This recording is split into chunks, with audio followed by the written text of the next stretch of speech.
నవరసంబులుకు నాట్య మయూరియై మూల శబ్దంబుల మోక్షహంస. నవరసంబులుకు నాట్య మయూరియై మూల శబ్దంబుల మోక్షహంస. పరమ పవిత్రమౌ పరమాత్మ గీతయే నేడు నాట్యం వాడుచుండెగనుమా.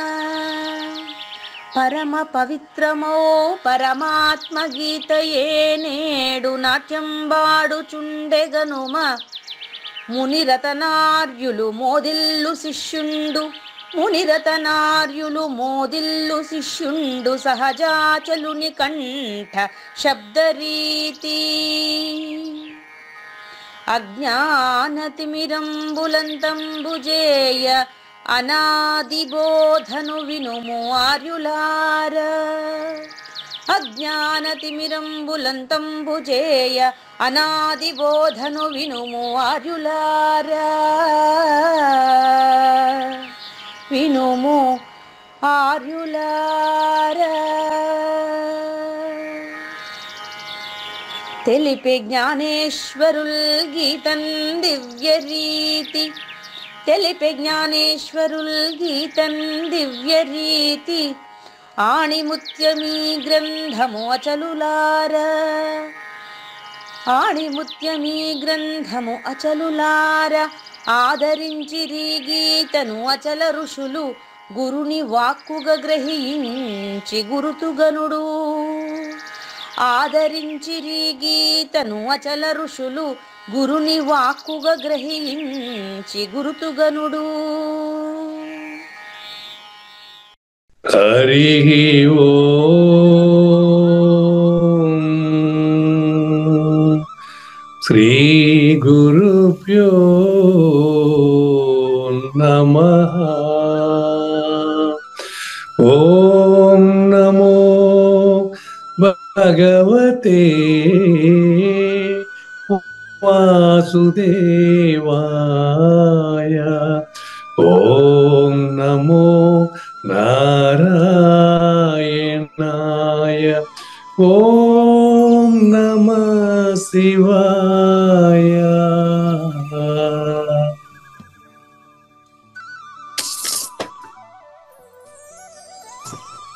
ఈ గీతా జ్ఞానగిరి కార్యక్రమం మొదలై నిన్నటికి 1007 రోజులైందండి. ఈ రోజు 1008వ రోజు. ఈ గీతా జ్ఞానగిరి కార్యక్రమం సంకల్పించి నిర్వహిస్తున్న శ్రీ విద్యాసాగర్ గురువు గారికి, శ్రీ వెంకటేశ్వర గురువు గారికి శ్రోతలందరి తరపున ధన్యవాదాలు, వందనాలు. ఈనాటి కార్యక్రమంలో పాల్గొన్న ఆత్మస్వరూపులైన శ్రోతలందరికీ కైవల్యాశ్రమం తరపున, అలాగే శ్రీ శివరామ దీక్షితుల వారి అచల యూట్యూబ్ ఛానల్ తరపున హృదయపూర్వక స్వాగతం, వందనాలు తెలుపుతూ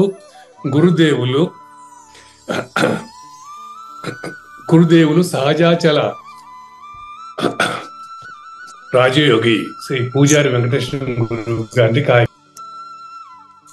సర్వము గురువుమయము, సర్వము గురువుమయము. భవరోగ వైద్యుడతడని తెలియుము. సకల విద్యల నిలయము దక్షిణామూర్తి అతడని తెలియుము. మూగవాణి మాటను, ఈ మూగవాణి మాటను శ్రోతలు కోటలు దాటింతురు. కృపా సిద్ధితోనే నేనెంత ఆనందముందినానో. నిజయోగి శ్రీకృష్ణుడు నిజ భక్తుడైనట్టి అర్జునుండు. వీరి సంవాదామృతం జనులార మన పాలిట అమృతం. వేదవ్యాసుడు దీనిని జనుల యద వికసించున్నట్లుగాను మహాభారతమందున వెలిగించే కోటి సూర్యుల వెలుగుతో. నిత్య సత్య శాశ్వతమైన పరిపూర్ణంలో వేలాది రోజులుగా జరిగిపోతున్నటువంటి శ్రీమద్ భగవద్గీత జ్ఞానేశ్వరీయ జ్ఞానయజ్ఞంలో ఇవాళ 1008వ రోజు, అంటే 2023 డిసెంబర్ 6వ తేదీ శ్రీమద్ భగవద్గీత గీతా రహస్యంలో ఏకాధ్యాయంలో అచల పరిపూర్ణంలో కర్త ఎవరు అనే మీ నిన్నటి ప్రశ్నకు అద్భుతమైన సమాధానం తెలుసుకోగోరుతూ, అచల పరిపూర్ణంలో కర్త ఎవరు అనేది మీ ప్రధానమైన ప్రశ్న. ఆ ప్రశ్నకు సమాధానం తెలుసుకునేదానికి ముందుగా అసలు కర్త అనేది పుట్టిందా, పెరిగిందా, సచ్చిందా? మీరు ప్రతిరోజు ఓం నమో భగవతే వాసుదేవాయ, ఓం నమో నారాయణాయ, ఓం నమ శివాయ ఈ ముగ్గురిని పిలుస్తున్నారు. అంటే ఈ ముగ్గురి కంటే మీరు వేరుగా ఉన్నారు, మీరు పరిపూర్ణులు, మీలో సృష్టి కలగలేదు అనేటువంటి విషయాన్ని స్పష్టంగా తెలియజేయడానికి మనకు శ్రీకృష్ణ దేశికేంద్రుల 126వ కందపద్యంతో శ్రోతలందరికీ సాదర స్వాగత సుమాంజలి. శ్రీ గురుభ్యో నమః. శ్రీమద్భాగవత కృష్ణదేశిక ప్రభులు రచించిన 292 కందార్థ దరువులు సంపూర్ణంగా జ్ఞానయజ్ఞంలో రోజుకొకటి చొప్పున వ్యాఖ్యానించబడిన విషయం శ్రోతలకు విదితమే. ఈ కందార్థ దరువులను రచించిన 19 సంవత్సరాల వరకు అవి ముద్రణకు నోచుకోలేదని, వాటిలోని నిగూఢ భావాలను మరింత స్పష్టం చేస్తూ రచయిత క్షరాక్షరోపాధి ద్వయదోషరహిత పరమతత్వ కందములు 261 రచించారని, తదుపరి సద్గురు శుభాశీస్సులతో ఈ రెండూ కలిపి ఒకే పుస్తకంగా ముద్రించారని పెద్దలు చెప్పగా విన్నాం. పుస్తకం ఇప్పుడు మన భక్తులతో చాలా మంది దగ్గర ఉంది. ఈ కందపద్యాలు భగవద్గీతకు ఉత్తర గీత వలె సద్గురు భక్తులకు కందార్థ దరువులలోని ఎన్నో సమస్యలకు సమాధానమై విలసిల్లుతోంది. ఎంతో ఉపయోగకరమైనటువంటి ఈ కందపద్యాలను రోజుకు ఒక్కొక్కటి చొప్పున వివరించాలని అడిగిన ప్రత్యక్ష శ్రోతల కోరిక మేరకు జ్ఞానయజ్ఞంలో శ్రీకృష్ణ పరమాత్మ సందేశానికి ముందే ప్రతిరోజు కృష్ణ ప్రభువుల దర్శనం మహద్భాగ్యంగా భావిస్తూ ముందుకు వెళదామా?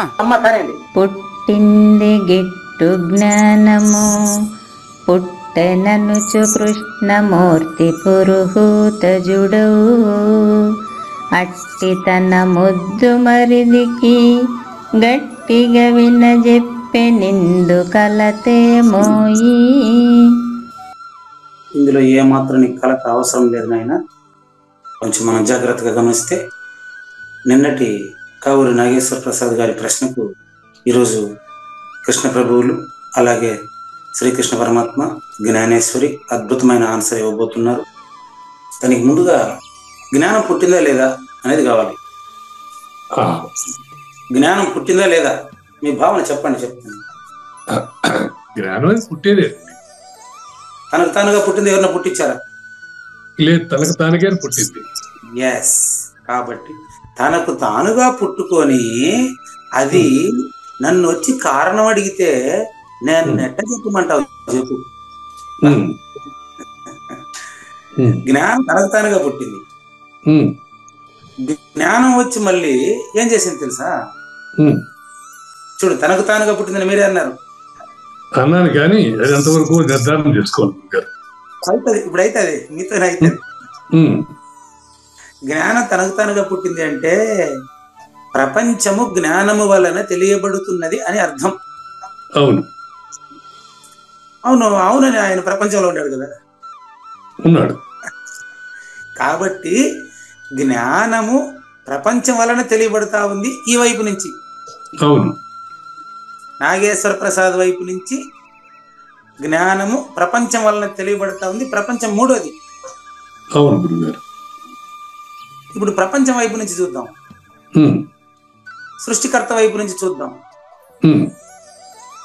సృష్టి ఉండడం వల్లనే నాగేశ్వర ప్రసాద్కి జ్ఞానం తెలియబడుతుంది. ఓ సృష్టికర్త వల్ల ప్రపంచం తెలియబడతా ఉంది. అవును.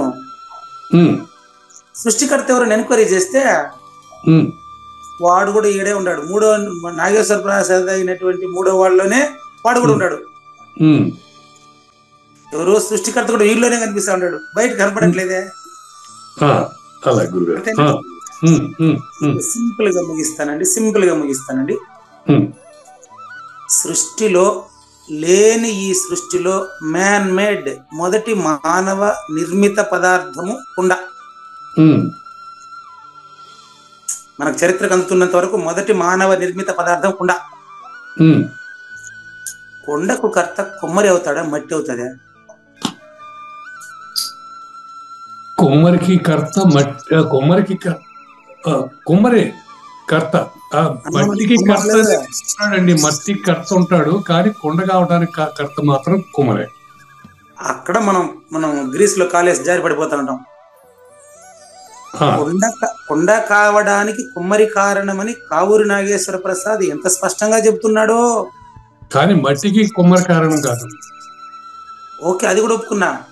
ఉమ్, మట్టికి తనిగి ఇంకొక కర్త ఉన్నాడు అనుకుంటాడే, ఉమ్, వాడు మూడోవాడండి. ఆ, మట్టికి కర్త ఇంకెక్కడో ఉన్నాడు అనుకుంటాడే, ఉమ్, ఆయన మూడోవాడు. గురుగారు. కర్త నేనే అనుకుంటే రెండోవాడు. ఉమ్, బాగా గమనించండి. ఇప్పుడు కుమ్మరి అనేవాడు మనిషే కదా, ఉమ్, నేను కూడా మనిషే కదా. ఉమ్, కుండ తయారు చేయబడింది మనిషి సౌకర్యం కోసం కదా. అవును గురుగారు. కనుక కుండకు కర్త మనిషి. ఉమ్, అంతవరకు క్లియరా? క్లియర్ గురుగారు. ఇప్పుడు మనిషి కర్త ఎవడన్నాడు అనుకో, ఉమ్, దాన్ని అనవస్థ దోషము అంటారు. చూద్దాం. ఉమ్, ఎప్పుడు మనిషికి మీరు అడిగేది? కుండ తయారు చేసిన రోజు మనిషిగా, ఈ రోజు మనిషిగా? చెప్పండి, చెప్తా. కుమ్మరి తయారు కుండ తయారు చేసిన రోజు మనిషికి ఎవరు కర్త అని అడుగుతారా? ఆ, ఈ రోజు పూజారి వెంకటేశం అనే మనిషికి ఎవరు కర్త అని అడుగుతారా? ఆహా.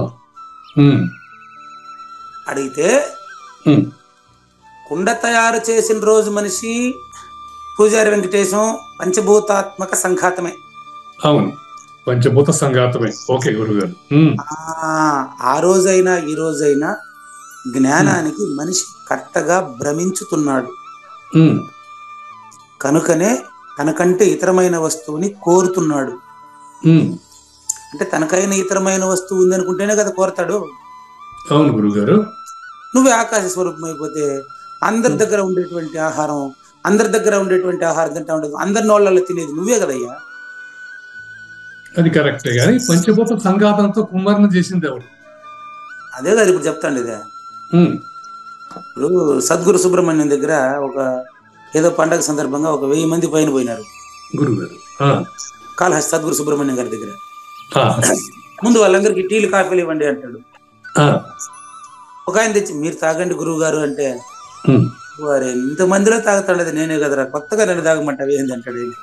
ఉమ్, అంటే అర్థం ఏంటి? సమిష్టికర్తగా ఆయన అక్కడ మాట్లాడుతున్నాడు. ఉమ్, అంతమందిలో తాగేది నేనే కదా అంటే రెండో నేనేది.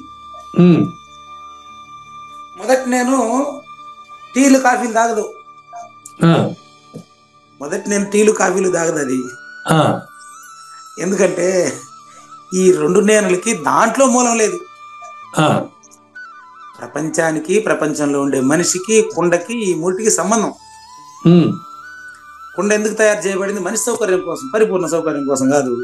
ఉమ్, కాబట్టి ఉన్న దాంట్లో ఇది లేదు గనుక జ్ఞానం పుట్టింది గిట్టు జ్ఞానము ఏదైతే పుట్టిందో అది పోవాలా. చూడండి, ఉమ్, పుట్టినవాడు చస్తాడా? పుట్టకుండా ఉండేవాడు చస్తాడా? ఉమ్, లే, ఈ పద్యానికి అనుకూలమైన ప్రశ్న అదే. అదేనండి. పుట్టినవాడు చస్తాడా? పుట్టకుండా ఉండేవాడు చస్తాడా? పుట్టినవాడు చావడు. అట్రండి. పుట్టింది గిట్టు జ్ఞానం అంటే 2వ అధ్యాయం 27వ శ్లోకం ఇది. మరణించిన తర్వాత పుడతాడు. అది నేను ఇంకా అది రాలేదే. ఉమ్, ముందు పుట్టుకుండా అదే లేదో చూడు ఫస్ట్. అలాగే. చూడు, ఇప్పుడు జాతస్య హి ధ్రువో మృత్యు ధ్రువం జన్మ మృతస్య చ అని 2వ అధ్యాయం 27వ శ్లోకంలో చెప్పి. గురుగారు, ఎక్కడ పుట్టింది? పంచభూతాలు. పుట్టింది ఎక్కడది? పంచభూతాల్లో. అవును. ఇప్పుడు దాని గురించి కాదు చెప్తా ఉండేది. అవును గురుగారు. పంచభూతాలు పుట్టడానికి కారణమైన జ్ఞానం ఏంది? అది మీ ప్రశ్న. ఆన్సర్ రాసుకోండి. అధిష్టానము. ఇప్పుడు 2వ అర్ధ గంటల సెకండ్ హాఫ్ లో చెప్పబోయేది పదం స్టార్టింగ్ అదే శ్లోకం. అధిష్టానం తథా కర్త. అధిష్టానం అంటే నీ శరీరం. అక్కడ అధిష్టానం నీ శరీరమే. కర్త అంటే అందులో గుర్తిరిగే జ్ఞానమే. అక్కడ చెప్తాను ఆ విషయం. కానీ ఇక్కడ ఎవరికి చెప్పినారని కృష్ణప్రభు సూచన అంటే, పుట్టింది గిట్టు జ్ఞానము పుట్టెననుచు చావబోయేవాడే పుట్టాడయ్యా. బా, ఏం క్లారిటీ ఉందండి జ్ఞానయజ్ఞంలో. మీ సమక్షంలో కాకపోతే ఈ విషయం నేను ఇంత క్లారిటీగా చెప్పుకోలేనండి. ఉమ్, పుట్టింది కిట్టు జ్ఞానము పుట్టెననుచు అంటే చావబోయేవాడు పుడుతున్నాడు. అంతేనండి. అంతేనా? అంతే అంతే కదా, సాగుపోయేవాడు పుడుతున్నాడు. నశించబోయే సృష్టి కలిగినట్లు ఉమ్, నామరూపాత్మకంగా ఉండి మనసుతో గుర్తిరుగుతున్న అబద్ధపు గుర్తుకు తెలిసింది. ఉమ్, దీన్ని తిప్పి చూస్తే మనం సావబోయేవాడే పుడతా ఉన్నాడు. అవును. ఇప్పుడు సావకు ముందే పుట్టని విషయం తెలుసుకుంటే మళ్ళీ పుడతాడంటారా? మరణం గురించి తెలిసిన వాడికి జన్మ గురించి తెలియదా? తెలియదండి. మరణం గురించి తెలిసిన వాడికి జన్మ గురించి తెలియదండి. మంచి ప్రశ్న, రాసుకుంటారు. అటు రాయండి. ఉమ్, రాయండి. మరణం గురించి తెలిసిన వాడికి ఉమ్, జన్మ గురించి తెలియదా? ఆన్సర్ అంటే తెలియదు. ఎందుకు అని అడగండి, ఇప్పుడు చెప్తా. మళ్ళీ మీరు ఇంకో ప్రశ్న నేర్చుకోరాకండి. ఉమ్, ఇది అవనే ఉమ్, మీరు ఇచ్చిన ప్రశ్న. మరణము గురించి తెలిసిన వాడికి ఉమ్, గిట్టు అంటే మరణము అని మీ ఉద్దేశం. అవును గురుగారు.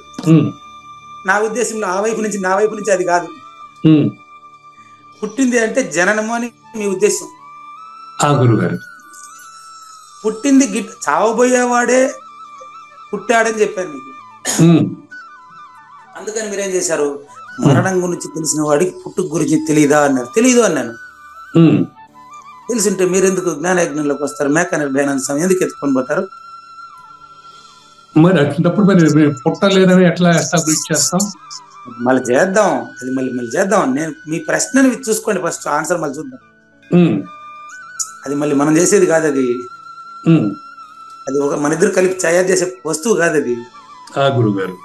మీ ప్రశ్న కరెక్ట్ గా చూడండి. మరణం గురించి తెలిసిన వాడికి జన్మ గురించి తెలియదా అని ప్రశ్న. ఉమ్, మరణం గురించి తెలిసిన వాడు ఎవరు అంటే జన్మించిన భ్రాంతిలో ఉన్నవాడు. రాసుకోండి. మరణం గురించి తెలిసిన వాడు జన్మించిన గురుగారు మరణించిన. మళ్ళీ ఉండండి, ఏం తొందరపడకండి. మరణం గురించి తెలిసిన వాడు జన్మించిన నన్ను భ్రాంతిలో ఉండేవాడు మాత్రమే. గురించి తెలిసిన వాడు జన్మించారని భ్రాంతిలో ఉన్నవాడు అంటారా? అంతే. ఓకే గురుగారు. మరణ జననములు బాపడం, ఇది జనన మరణాలను బాపేది కాదు పరిపూర్ణ ప్రబోధం. మరణ జన్మల్ని బాపేది. ఈ విషయంలో లింగమూర్తి గారికి ఒక సందేహం వచ్చింది. జననం ఉంటే మరణముందన్నా, లేనట్టి జన్మకు మరణ జన్మ బాధ లేదన్నా. అంతే, పరిపూర్ణ బోధ మొత్తం అయిపోయింది చూడండి. జననం ఉంటే మరణం ఉంటది, లేనట్టి జన్మకు అని రాస్తాడు. రాసి నాకు ఫోన్ చేశాడు.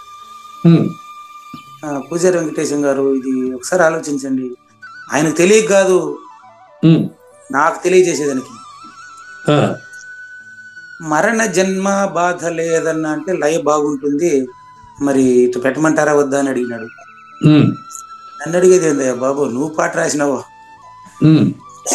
పాట రాసింది మీరు, నిజానికి మీలో ఉండే సద్గురుమూర్తి.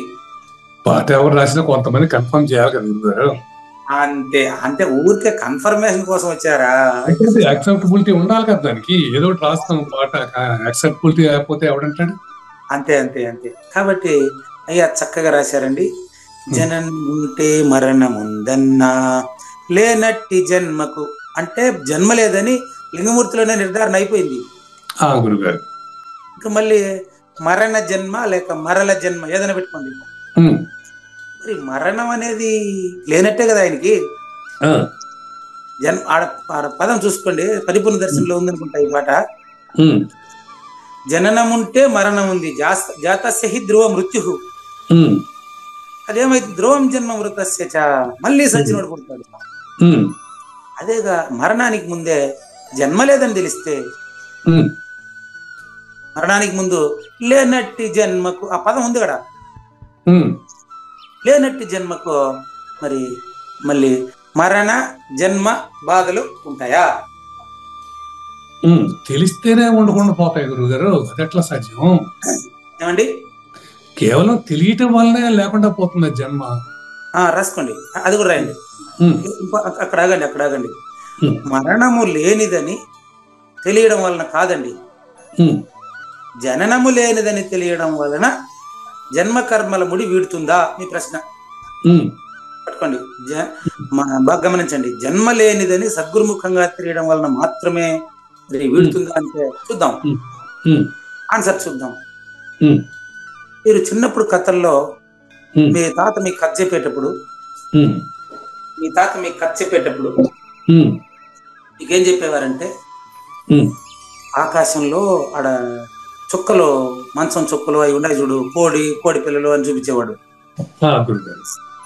అప్పుడు మీకు కోడి పిల్లలు, మంచము, గంధర్వ నగరము కల్పించి చెప్తా ఉంటే ఉమ్, మీరేమనుకునేవారంటే, నిజమేనేమో, ఉమ్, అక్కడ గంధర్వ నగరం అంటే ఒక ఊరు ఉండేది ఆడ, ఉమ్, ఆ ఊర్లో ఆగండి ఇదేనండి పాట, ఇదేనండి.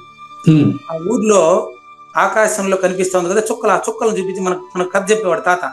ఉమ్, ఆడ ఒక నగరం ఉంది, ఆడ ఒక కాపురం ఉంది, ఆడ రాజు ఉన్నాడు, రాజ్యం ఉంది అంటే మీరు నమ్మేవారు. ఉమ్, అంతేనా? అదే అంతే గురుగారు. ఆ వయసులో నమ్మేవారు. ఆ, ఇప్పుడు మీ మనవాడికి కూడా మీరు అట్టే కథ చెప్తారు. ఆ, కానీ ఆ వయసులో మీరు అది ఆకాశంలో ఒక నగరం ఉంది, అందులో రాజ్యం ఉంది, అక్కడ రాజు ఉన్నాడు, ప్రజలున్నారు అంటే ఆ రోజు మీరు నమ్మేశారు. అవును గురుగారు. ఈరోజు నమ్ముతారా? నమ్మంగా ఇప్పుడు ఇది అదేగా ఇక్కడ మనం నేను అదే విధంగా ఆలోచిస్తున్నాను ఈ విషయంలో కూడా. ఇంకా నేను ఇక్కడికి రాలే, ముందు అది చెప్పండి, ఎందుకు అది చెప్పండి ముందు. అది ప్రాక్టికల్ గా మనం ఊహకు సంబంధమైన విషయం అది చెప్పేది కథ కదా. అట్లా ఇది కూడా ప్రపంచం ఊహకు సంబంధించిన విషయము. ఉమ్, నేనే పరిపూర్ణుడు అనేటువంటి విషయం నీకు కలగకపోతే, గురువు చెప్పింది నమ్మకపోతే, ఉమ్, ఈమె నా కన్న తల్లి అని ఫోటో చూసి ఇప్పుడు నేను మా అమ్మ మరణించిన తర్వాత కూడా నేను నమ్ముతాను. ఉమ్, ఊరికే తమాషకి ఎవరో లేదమ్మా నిన్ను వచ్చి పెంచుకున్నారు అన్నదాశ్రమంలో నుంచి అని చెప్తే నేను నమ్ముతాను. ఇప్పుడు మీరు వచ్చి నాకు తల్లి కాదయ్యా అన్నదాశ్రమంలో నుంచి నేను తెచ్చి పెంచుకున్నారు అంటే ఇప్పుడు నేను నమ్ముతానా? లేదు. ఎందుకు నమ్మను? నేను చూడలేదే, మా అమ్మ నన్ను కనీసం నాకు తెలియదు, ఎందుకు నమ్మను చెప్పండి? అంటే మన అమ్మ దైవం, అమ్మ తల్లిదండ్రులు చెప్పింది దైవం అంతే. మరి అంతే కదా, తల్లి తండ్రి దొర తాత దైవంగా గురువుని భావిస్తే ఎందుకు నమ్మవా? సరే, నా ముచ్చట ఎందుకు కానీ చక్కరే విషయం అండి, చక్కగా చెప్పారు. ఓకే. రమేష్ హైదరాబాద్ చెప్తారు, లక్ష్మీనారాయణ వారి సోదరుడు, రేనాటి నిరంజనం శిష్యులు, మాతా పిత గురు దైవం. ఎప్పుడు ఇది సద్గురుమూర్తి నీకు అచల గురుమూర్తి సూచన చేసిన తర్వాత కూడా తల్లి నీకు తొలి దైవం. ఎందుకు? తల్లిలో కూడా ఆ గురువే కనిపిస్తాడు కనుక జననం ఉంటే మరణం ఉంది, పుట్టింది గిట్టు జ్ఞానం అంటే అదే అర్థం. పుట్టెననుచు కృష్ణమూర్తి పురుహూతజు. నిన్న దామోదరుడు గురువు, ఈరోజు పురుహూతజుడు శిష్యుడు. పద్యంలోకి వచ్చేయండి. కాబట్టి వాద భేదం చేయకుండా గానే మనం గురువు చెప్పిన దాన్ని చక్కగా చూస్తే చూసుకోండి. పద్యంలోకి వచ్చేయండి, మన కృష్ణప్రభు పద్యంలోకి వచ్చేయండి. పుట్టింది గిట్టు జ్ఞానం అంటే చావబోయేవాడే పుడుతున్నట్లుగా, దీనికి నేను సరైన ఆన్సర్ చూసుకోండి. చావబోయేవాడు పుడుతున్నాడు. అవును.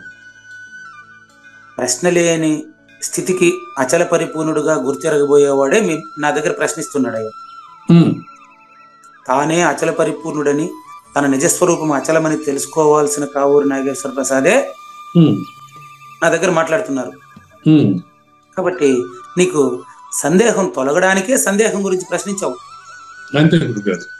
అని కృష్ణమూర్తి. పురుహూతుడు అంటే ఇంద్రుడు అండి, దివ్య జన్మ అని అర్థం. పురుహూతజుడు అంటే అదే గురుగారు, దేవేంద్రుని కొడుకంట ఇంద్రుడు. పురుహూతజుడౌనట్టి తన ముద్దు మరిది. మీరు కూడా అదే,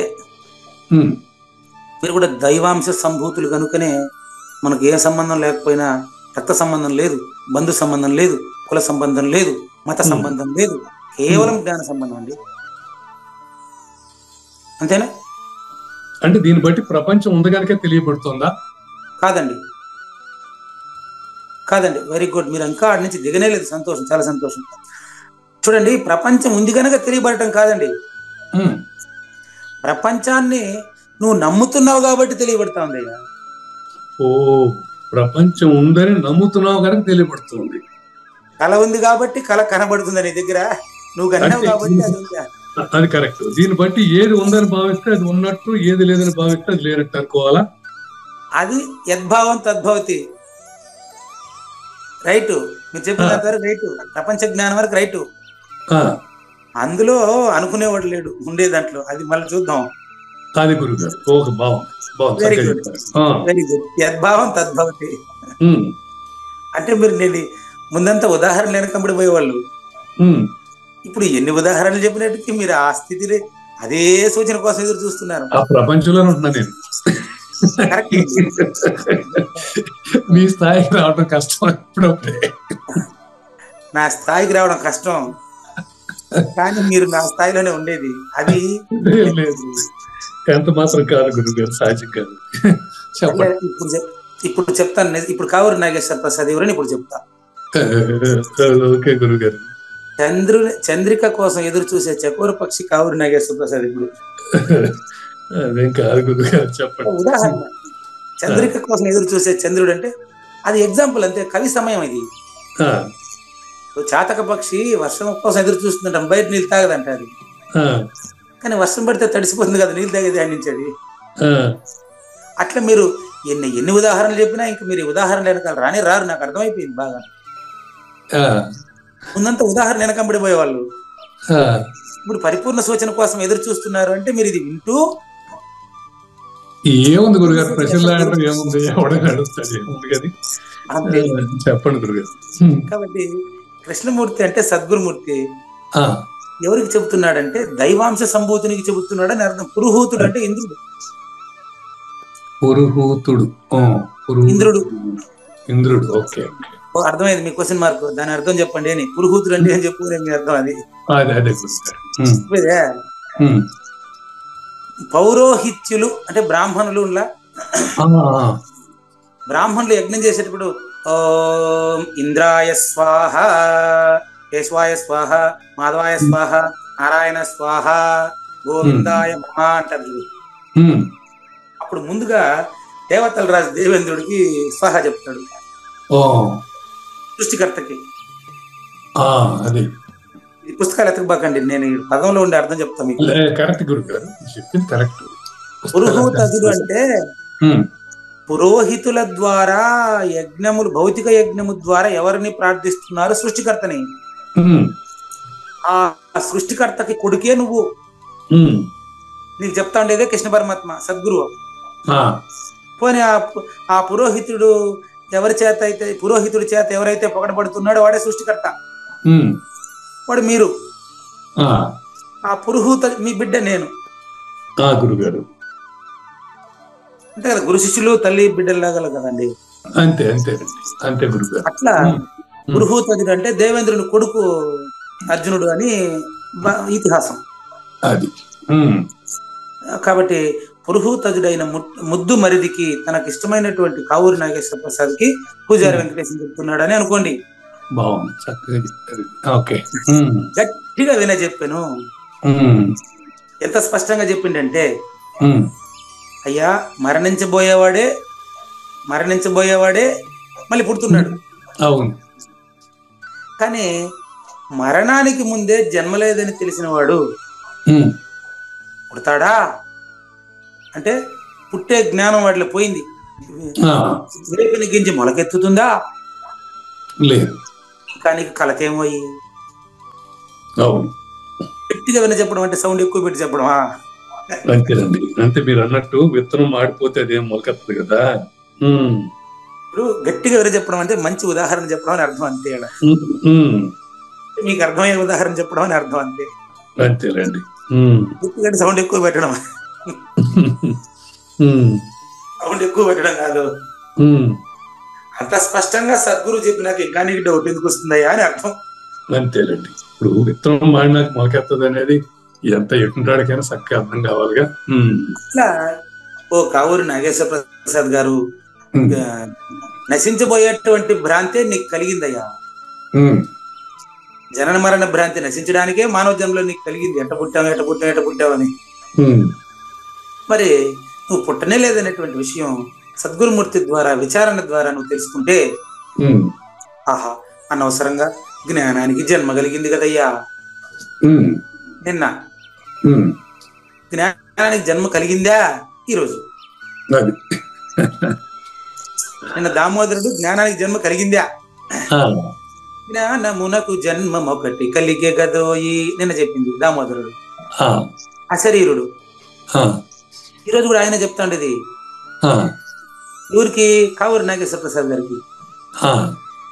ఇప్పుడు వాళ్ళు చెప్పలే ఓం నమో భగవతే వాసుదేవాయ, తర్వాత ఓం నమ శివాయ, ఓం నమో నారాయణ, వాళ్ళు వచ్చి చెప్పించరా మీకు? లేదు. నీలో నీ గురువు నీ కర్తృత్వ రహితం చేయడం కోసం, నువ్వు కరెక్ట్ కాదని తెలియడం కోసం అట్లా చెప్తారు అంతే. అది కరెక్ట్. కాబట్టి ఈరోజు ఇంత గట్టి ఉదాహరణ చెప్పిన తర్వాత ఇంకా నీకు ఏమయ్యా, ఇంకా నీకు కన్ఫ్యూజన్ ఉందా నాయన?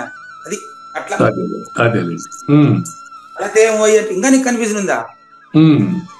కాబట్టి ఇంత స్పష్టం అన్నమాట. పుట్టుకోలేదని తెలియటం విత్తనం మాత్రమే. అయిపోయా తెలిసినంత మాత్రాన మాడుతుందా అనేటువంటి మీ యొక్క పరిప్రశ్నకి ఆ తల్లి బిడ్డల ఎగ్జాంపుల్ అద్భుతంగా కుదిరిందండి. దాన్నే గట్టిగా చెప్పడం అనేది. సరే, దాంట్లో జన్మెట్ వచ్చిందని మళ్ళీ మీరు పరిప్రశ్న వేస్తే, సరే నాకు జన్మ రాలేదని తెలిసింది, ఇందులో సృష్టికి కర్త ఎవరని మళ్ళీ మీరు క్వశ్చన్ చేస్తే, ఇప్పుడు సృష్టికర్త ఎవరు చెప్తాడు వినండి. శ్రీ భగవాన్ వాచ అనండి. కృష్ణ ప్రభువులకు ధన్యవాదాలు చెప్పి వీడ్కోలు చెప్పండి. కృష్ణ పరమాత్మకు స్వాగతం పలకండి. అధిష్టానం తథా కర్త, అధిష్టానం తథా కర్త, కరణం చ పృథగ్విధం, కరణం చ పృథగ్విధం, వివిధాశ్చ పృథక్ చేష్ట, విదిత్వాశ్చ పృథక్ చేష్ట, దైవం చైవ అత్ర పంచమం, దైవం చైవాత్ర పంచమం. దైవం అనే పదానికి దైవం అనే పదం ఉంది కదా. మీరు పురుహూతజుడు ఎవరి గురించి అయితే తెలుసుకోవడానికి వీళ్ళు ప్రయత్నిస్తున్నారో ఆ దైవం నీవే. నీవే అంటే పరిపూర్ణుడైన నువ్వు కాదు. నాగేశ్వర ప్రసాద్ గా పిలువబడుతూ నాగేశ్వర ప్రసాద్ ని గుర్తిస్తున్నటువంటి అబద్ధపు గుర్తే ఇక్కడ దైవం.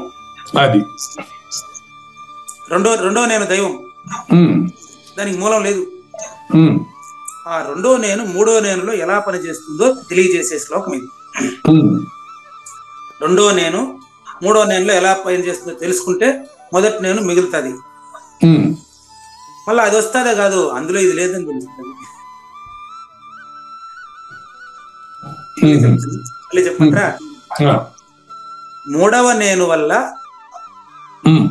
రెండవ నేను తెలియబడుతుంది. అవును. రెండవ నేను వల్ల మూడవ నేను నువ్వేనని తెలియబడుతుంది. అంతే. ఇప్పుడు ఈ ద్వయం ఏదైతే ఉంది, ఇది గురువు దగ్గరికి పోతే ఇది లేదని నువ్వే గురు స్వరూపం అని తెలిసిపోతుంది. ఇది తెలియడానికి ముందుగా అదంతా పక్కన పెట్టండి, నాకు ప్రపంచానికి కర్త ఎవరో చెప్పండి అని మీరు అడిగిన పరిప్రశ్నకు సమాధానం ఇది. సృష్టికర్త ఎవరు?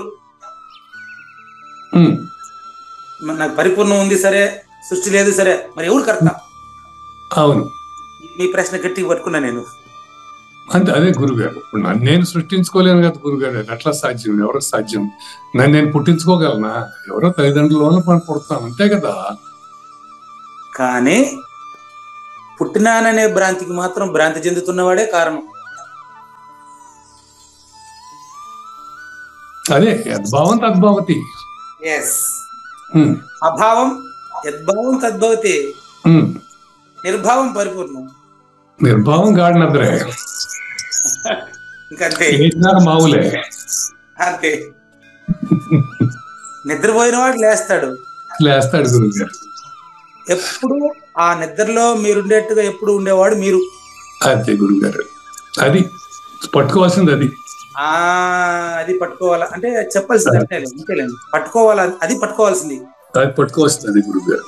పట్టుకోవాల్సిందని పట్టుకోకుండా ఎన్ని పట్టుకున్నా పట్టుకున్నట్టు కాదు. అవును గురుగారు. పట్టుకోవాల్సింది పట్టుకున్న తర్వాత మళ్ళీ పట్టుకోవడానికి ఏమీ మిగలదు. అది పట్టుకోవాలంటే ఇప్పుడు నమ్ముండేది మనం మట్టి గుర్రం అని తెలియాలి కదా. అవును గురుగారు. ఈ మట్టి గుర్రాన్ని తెలియడం కోసం కానీ చూడండి, అత్ర ఈ విషయంలో కర్మ సిద్ధి అందు, ఓకే, కర్మ 5 రకాలుగా సిద్ధిస్తుంది. ఆ పంచభూతాలే 5 రకాలుగా సిద్ధిస్తుంది. అందులో కారణం అసలు ఎవరు కర్త, దీనికి ఎవరు చూద్దాం అసలు. ఈ కర్మ విషయంలో అధిష్టానం తథా కర్త. కర్మ విషయంలో కర్మ సిద్ధికి 5 కారణాలు. 5 మంది 5 మంది ఒకటేనా? 5 ఒకటే. అదే కావూరి నాగేశ్వర ప్రసాద్. కావూరి నాగేశ్వర ప్రసాద్ కథే ఇది. అంటే వింటున్న నా కథ, ప్రతి శ్రోత కథే ఇది. ఈ విషయంలో అంటే కర్మసిద్ధి విషయంలోనండి అధిష్టానం నెంబర్ 1. ఇక్కడ అధిష్టానము అంటే సృష్టికి సంబంధించిన కర్త అని అనుకోరాదు. వాడే వీడు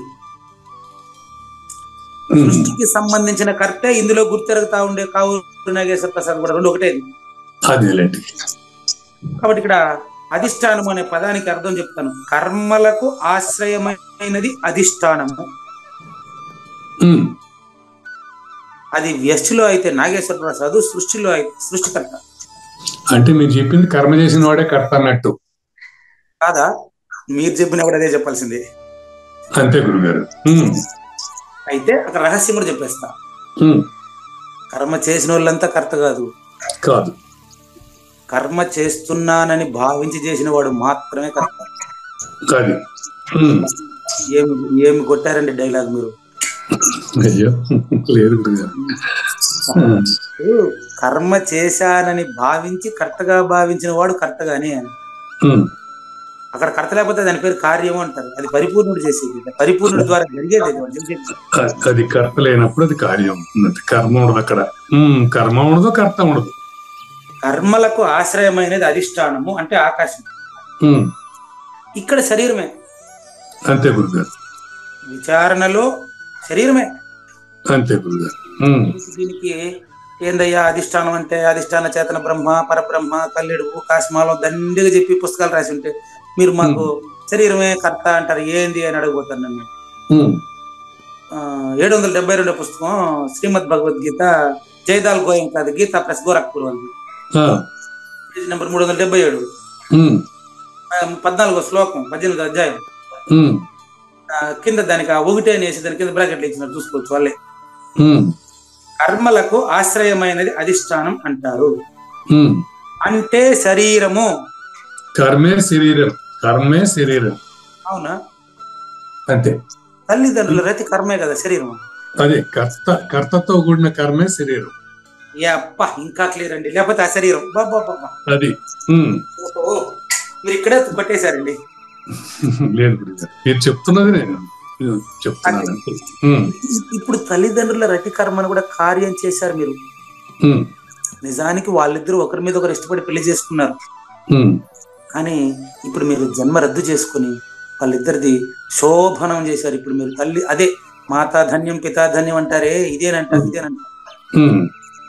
ఇప్పుడు మీరు ఏం చెప్పారు? ఆ భావన అందుకుని కర్మను భావించేవాడిది మాత్రమే కర్తగా భావించాలి. ఇప్పుడు మీరు పుట్టుకను అసలు ఏమాత్రం ఏమంటారు దూది పెంచి ఎగిరిపోయినట్టుగా ఎగిరిపోయింది కాబట్టి ఇప్పుడు మీ తల్లిదండ్రులకు చూడండి, అంటే మీ తల్లిదండ్రులు ఆ గర్భం ధన్యమైంది అని అంటూ ఉంటారండి, ఆశీర్వదించే వాళ్ళు. కాబట్టి ఇక్కడ ఏమైందంటే ఎప్పుడైతే కర్మ శరీరం కర్త ఉంటేనే కర్మ శరీరం, లేకపోతే అశరీరం అని మీరు చెప్పారో, ఇప్పుడు మీ తల్లిదండ్రులు కూడా అశరీరులేనండి. అంతే. అంటే ఇటు 7 తరాలు అటు 7 తరాలు అంటే ఇదేనే. ఇది ఇప్పుడు వాళ్ళు లేరు, అశరీరులే. యాక్చువల్ గా శాస్త్రంగా ఏదైనా అశరీరమే. అబ్బో ఎంత క్లారిటీ అండి, ఎంత క్లారిటీ అండి. చూసుకోండి ఈ విషయాన్ని నాకు దత్తాత్రేయ స్వామి దత్త చరిత్ర 5 ఏళ్ళు పారాయణ అప్పుడు చేశాను, అప్పుడు చెప్తారండి వాళ్ళు. అది అప్పుడు నాకు అర్థమయ్యేది కాదు, ఇప్పుడు అర్థమైందని చెప్పేదానికి కూడా మీ ముందు ధైర్యం లేదు. చిత్రం ఏంటంటే ఆయన చెప్తాడు, ఆయన ఇంకా మీరు ఈ జ్ఞానాన్ని తెలుసుకోవడం వల్ల మీ రక్త సంబంధికులు 7 జన్మల వరకు పునీతులయ్యారు అంటాడు. అది ఇదేనేమో. మీరు చూసుకోండి, కార్యాలు అంటారు, దినాలు, తల్లిదండ్రులు చనిపోయినప్పుడు చెప్పే దినాల్లో మీ నాయన పేరు, వాళ్ళ నాయన పేరు, వాళ్ళ నాయన పేరు అడిగి మరీ పిండం పెడతారు. అవును గురుగారు. దాని అర్థం కూడా ఇదే. ఇది నేను గృహప్రవేశం, గురుప్రవేశం సమభావంతో చూడటం వల్ల అబ్బిన జ్ఞానం ఇది. ఉదయం అల్పాహారానికి ముందు ఇక్కడ యజ్ఞం చేస్తున్నారు, ఆ పక్క ఇంటి బయట హాల్లో లాన్ లో బాల్కనీలో గురు పూజ జరుగుతుంది. 9 గంటల వరకు ఏది సాకార పూజ ప్రోత్సాహం. 9 గంటల నుంచి 9:30 నుంచి మధ్యాహ్నం 1 గంట వరకు నిరాకార పూజ చేసి పరా పూజ చేసి ఇప్పుడు ఇదంతా లేనిదని తెలియజేయడం. అంటే ఇక్కడ మంత్రాలు అక్కడ కూడా చెప్తారు, ఇది కూడా మంత్రహీనం క్రియాహీనం దీంట్లో కూడా ఉంది. ఇవన్నీ విని ఇదంతా లేనిదని అక్కడ చెప్తాం అన్నమాట. కాబట్టి ఆ 2 చేయడం వల్ల ప్లస్ మీ ప్రశ్నల వల్ల ఇదంతా తెలియబడుతూ ఉంది, కానీ లేకపోతే కుదరదండి. చూడండి, ప్రతి పదార్థం భావం అయిపోతే మనం జ్ఞానేశ్వరి దగ్గరికి వెళ్ళిపోదాం. కర్మసిద్ధి విషయంలో శరీరము మొదటి కారణం 1. నెంబర్ 2 కర్త. కర్త అంటే మీరు చెప్పినటువంటి జ్ఞానం ప్రకారం భోక్తగా భావించబడేవాడే కర్త. అది భోక్తృత్వం లేకపోతే వాడు కర్తగాడు. కాబట్టి దేహం నంబర్ 1, అట్లే కర్త నంబర్ 2. పృథగ్విధం అంటాడు. పృథగ్విధం అంటే ఇంద్రియ ప్రేరణలు, ఇంద్రియాలంట. పృథగ్విధం అంటే రకరకాల ఇంద్రియాలు, 24 ఇంద్రియాలు అని అనుకోవచ్చు. అదే గురుగారు. నెక్స్ట్ కరణం, సాధనములు. కరణం అంటే కర్మలను ఆచరించేదానికి ఉపయుక్తమైనటువంటి సాధనములు. శ్వాస జరుగుతూ ఉన్నప్పుడు జరిగేటువంటి ఇంద్రియ చేతనత్వము. శ్వాస జరుగుతున్నప్పుడు మాత్రమే ఇంద్రియ చేతనం ఉంటుంది. ఆ ఇంద్రియ చేతనములన్నీ కలిస్తే కరణము అంటారు, కరణములు. నెక్స్ట్ చూడండి, అధిష్టానము నంబర్ 1, కర్త నంబర్ 2, కరణం 3. పృథగ్విధం వివిధాశ్చ చేష్టలు. వివిధ చేష్టలు అంటే జరిగేటువంటి ఆలోచనలు. చివరిగా దైవం చైవ, దైవంతో కలిపి. దైవం అంటే ఇక్కడ ఆకాశం, ఆకాశంలోనే కదా అంతా జరిగేది. ఆకాశం నేనని గుర్తించేవాడికే కదా అన్ని ఉండేది. ఆకాశానికి అతీతమైన పరిపూర్ణం నేనని చేసిన వాడికి ఆకాశం ఎక్కడిది? కాబట్టి దైవం చైవ అత్ర పంచమం అంటే ఈ 5 కూడా పంచభూతాల్లో జరుగుతున్నటువంటిదే కారణము కార్యము పంచభూతాల్లోనే అంతే. కాబట్టి కర్మసిద్ధిలో అధిష్టానము నంబర్ 1, కర్త నంబర్ 2, వివిధములైన కరణములు నంబర్ 3, రకరకాల చేష్టలు ప్రయత్నాలు నంబర్ 4, దైవము నంబర్ 5. ఈ దైవము అంటే 4 భూతాలు కలిపి ఆకాశంలో 4 భూతాలు ఉంటాయి, కానీ మళ్ళీ 5 దేంట్లో ఉన్నాయంటే చెప్పేదానికి కాదు. ఈ 5 కలిపి పరిపూర్ణంలో లేదు, అట్ట లెక్క. జ్ఞానేశ్వరి చెప్తాడు మనకెందుకు తినబోతు రుచి ఎందుకు లేదు, తినబోతు రుచి ఎందుకు. ఇప్పుడు మీరు చెప్పిన విషయాన్ని జ్ఞానేశ్వరి చెప్తారు, చూద్దాం. కానీ అండి చూడండి, ఇక నీకు 5 కారణముల యొక్క లక్షణములను విడివిడిగా వివరిస్తాను, ఎక్స్ప్లెయిన్ చేస్తాను. విడివిడిగా అంటే ఒకటే అని అర్థం, అది అందుకే విడివిడిగా పదం. ఆకాశం ఒకటే కానీ 5గా అది విభజించి చెప్తాం. భూతాకాశము, దహరాకాశము, మహాకాశం అంటే రకరకాల పేర్లు పెట్టారు. ఒకటే ఆకాశంలోనే 4 ఉన్నాయి, అవునా? ఈ 4 భూతాలు ఆకాశంలో ఉన్నట్టు తెలుస్తున్నాయి. ఆకాశం దేంట్లో ఉందంటే ఎవరిని అడుగుతారు మీరు? నువ్వు కూడా ఆకాశంలో ఉండవు కదా. అట్లా దాన్ని ఈ కర్మ సిద్ధించడానికి కారణం ఆకాశానికి లోపలనే, పరిపూర్ణం ఆకాశానికి అవతలిది. కాబట్టి మన కర్మ కారణంగా తెలుసుకోవాల్సింది. మీతో పాటు నేను కూడా వచ్చేస్తున్నా సూచనలకి. ఇప్పుడు కర్మకు అతీతంగా, సృష్టికి అతీతంగా ఉండే పరిపూర్ణం తెలుసుకోవాలంటే ఎరుకెట్ట లేదో తెలుసుకోవాలి. ఎరుకెట్ట ఉందో తెలుసుకునేది కాదు, ఎరుకెట్ట లేదో తెలుసుకోవాలి. నంబర్ 1 చూడండి, ఈ 5 యందు కూడా దేహం మొదటి కారణమయ్యా. అవును, అన్ని సమస్యలకు కారణం మనకు కేవలం శరీరం కలిగి ఉండటమే. ఈ దేహాన్ని ఎక్స్ప్లెయిన్ చేస్తాడు. దీనిని అధిష్టాన కారణం అంటారు. అది మన సమస్యలకు కారణం మన శరీరం కలిగి ఉంటున్నాం. రైట్. నెక్స్ట్, మన సమస్యలకు కారణం శరీరం కలిగి ఉండడం కాదండి, శరీరం నేను అనుకోవడం.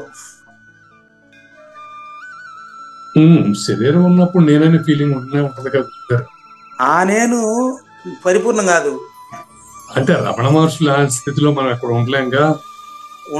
ఉండలేం కాదు, ఉండేది మీరు అడుగుతున్నారంటే మీరు కూడా రమణ మహర్షి అని అర్థం. అప్పుడప్పుడు దీనికి అటాచ్ అవుతారు అంతే, అది వద్దు అంతే, ఇంకేం లేదు. ఎందుకంటే ఈ దేహము భోక్త తన భోగ్య విషయములతో కూడి నివసిస్తాడు. రమణ మహర్షి లాగా మనం ఉండలేం కదా అనేవాడు రమణ మహర్షే.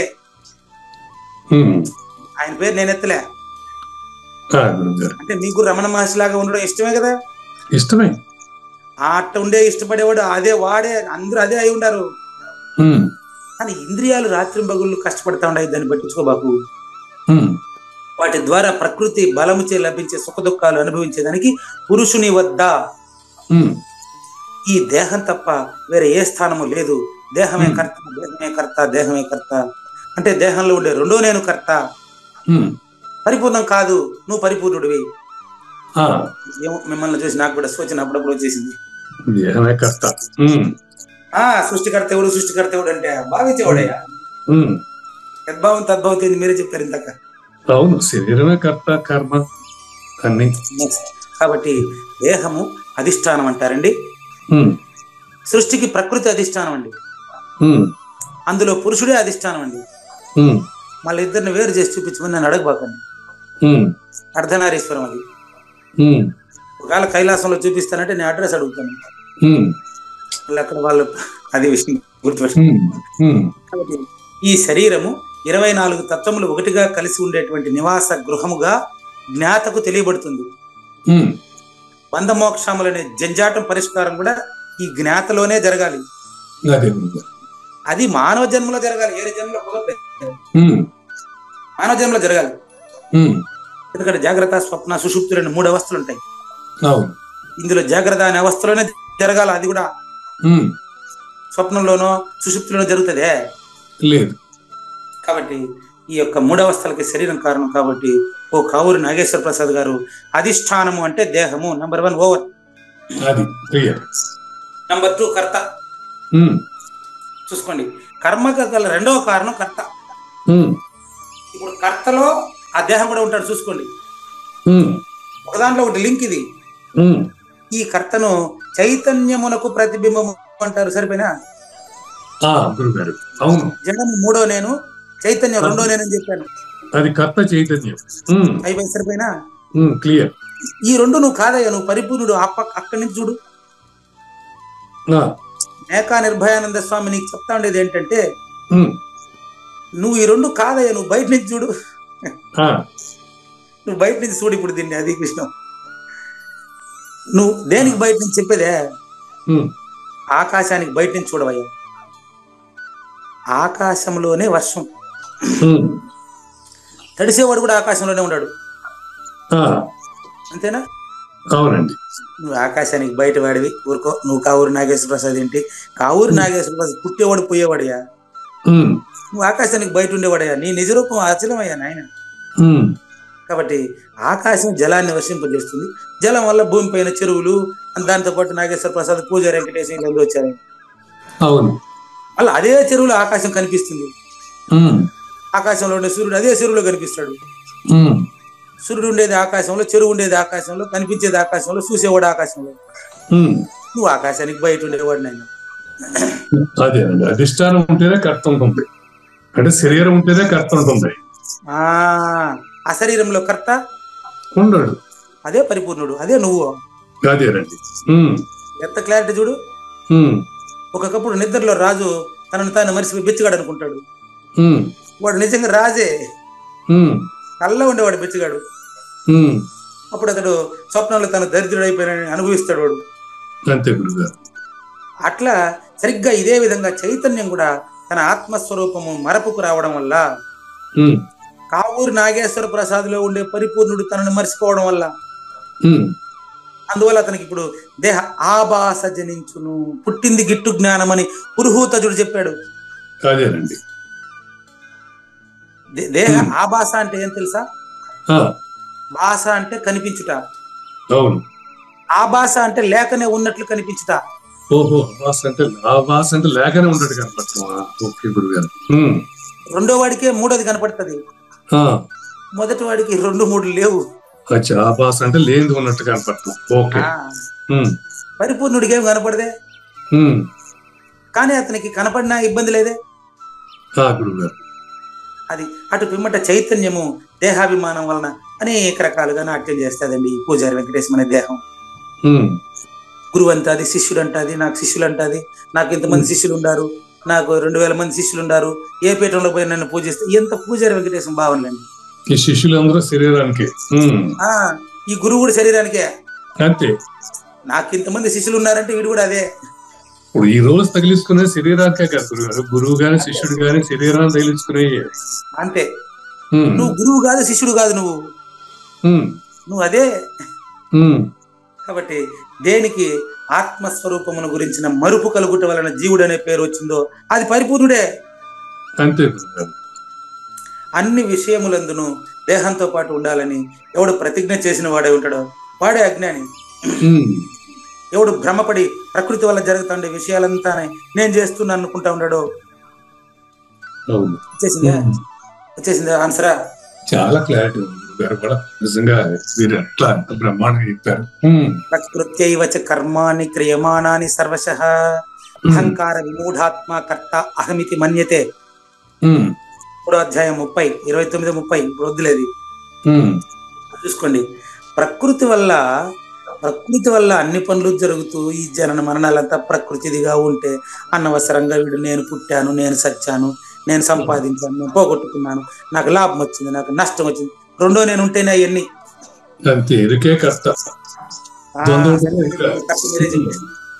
ఇప్పుడు మొదటి నేనుకు కర్తృత్వం చెప్పాలి. మీరు మొదటి నేనుకు కర్తృత్వం లేదు, ఇది కథ.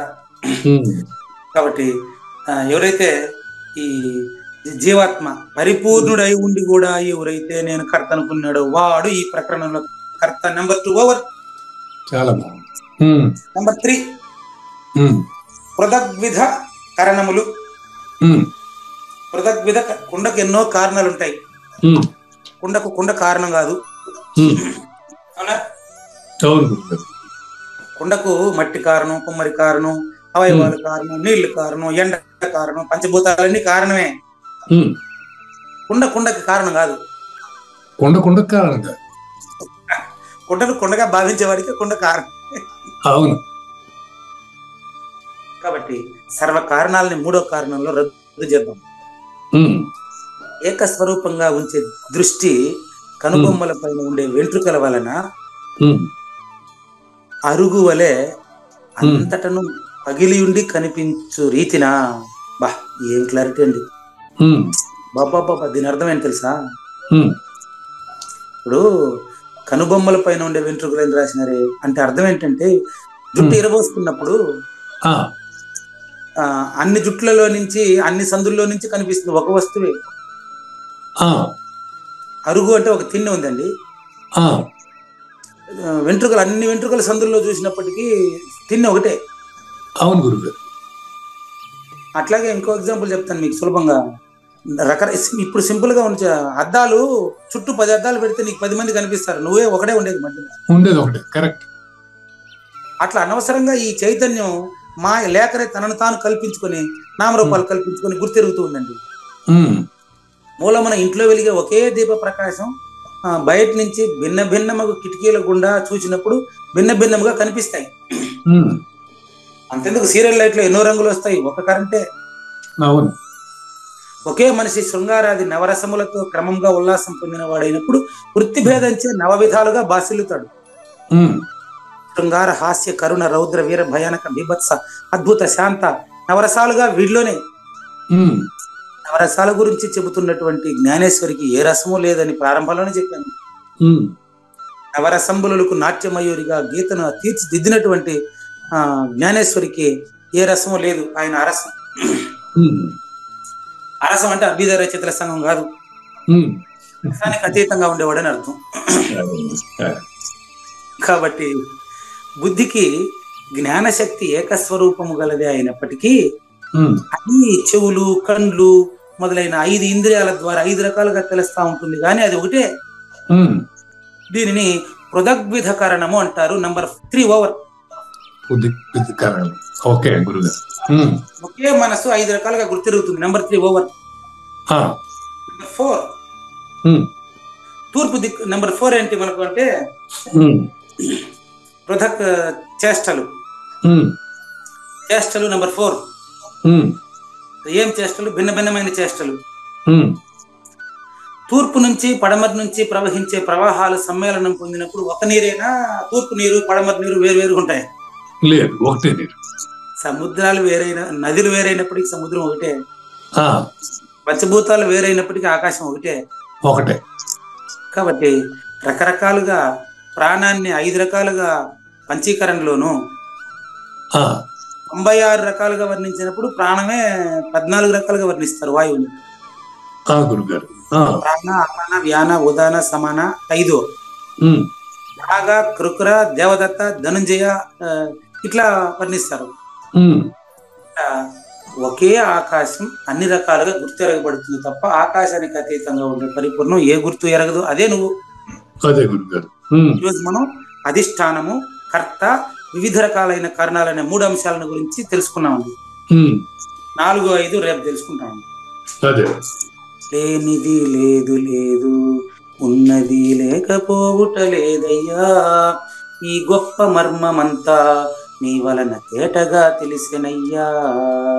అధిష్టానము కర్తయు, కరణములు చేష్టలు దైవమున్ను, ప్రతి కర్మ సిద్ధి యందు ఈ 5 కారణములుండునయ్యా. శ్రీకృష్ణుని పలుకును సూటిగా తలపల మునిరత్నమే, శ్రీమించిన భావమై సద్గురు చెప్పకనే చెప్పెను గదా. సద్గురు అర్పణ అండి. మంగళం అమ్మ కానండి. జయ మంగళం నిత్య శుభమంగళం, జయతు జయ మంగళం మహోత్సవ మంగళం. జయ మంగళం నిత్య శుభమంగళం, జయతు జయ మంగళం మహోత్సవ మంగళం. శ్రీమించున చలంబు సూచించినటువంటి దక్షిణామూర్తికి దండమిడుతూ, శ్రీమించున చలంబు సూచించినటువంటి దక్షిణామూర్తికి దండమిడుతూ, శ్రీ మహావిష్ణువు సూర్య భగవానుడు యాజ్ఞవల్కి జనక రాజ ఋషికి. జయ మంగళం నిత్య శుభమంగళం, జయతు జయ మంగళం మహోత్సవ మంగళం. అయం వ్యర్థ బాహ్య కోపి నభవతి అనే సుఖయోగి సాంది పరుసుల వరుస. అయం వ్యర్థ బాహ్య కోపి నభవతి అనే సుఖయోగి సాంది పరుసుల వరుస. దీనినే శ్రీకృష్ణ పరమాత్మ వద్దనే ఎరిగరిగిన ఉద్ధవార్జునులకు. జయ మంగళం నిత్య శుభమంగళం, జయతు జయ మంగళం మహోత్సవ మంగళం. శ్రీ అల్లమా ప్రభు బసవేశ్వరుండును బ్రహ్మానంద రామానంద స్వామి. శ్రీ అల్లమా ప్రభు బసవేశ్వరుండును బ్రహ్మానంద రామానంద స్వామి. నవరసాలు లిఖించు నాట్యమయూరిగా గీతను మలచిన జ్ఞానేశ్వరులకు. జయ మంగళం నిత్య శుభమంగళం, జయతు జయ మంగళం మహోత్సవ మంగళం. కబీరు దాసుడు సహజానంద గురుడు రామావధూతయు రాజితముగా. కబీరు దాసుడు సహజానంద గురుడు రామావధూతయు రాజితముగా. అంబికా శివయోగి శ్రీవేమన నిరంజన వెంకయ్య తిరువెంగళార్యులకును. జయమంగళం నిత్య శుభమంగళం జయతు జయమంగళం మహోత్సవమంగళం. శ్రీ బృహద్వాశిష్ట సిద్ధాంతమును చేసి జనన మరణ భ్రాంతి జడుపు బాపి. శ్రీ బృహద్వాశిష్ట సిద్ధాంతమును చేసి జనన మరణ భ్రాంతి జడుపు బాపి. అచల సాంప్రదాయమవనిలో నెలకొలిపి అందించినట్టి శివరాములకును. జయమంగళం నిత్య శుభమంగళం జయతు జయమంగళం మహోత్సవమంగళం.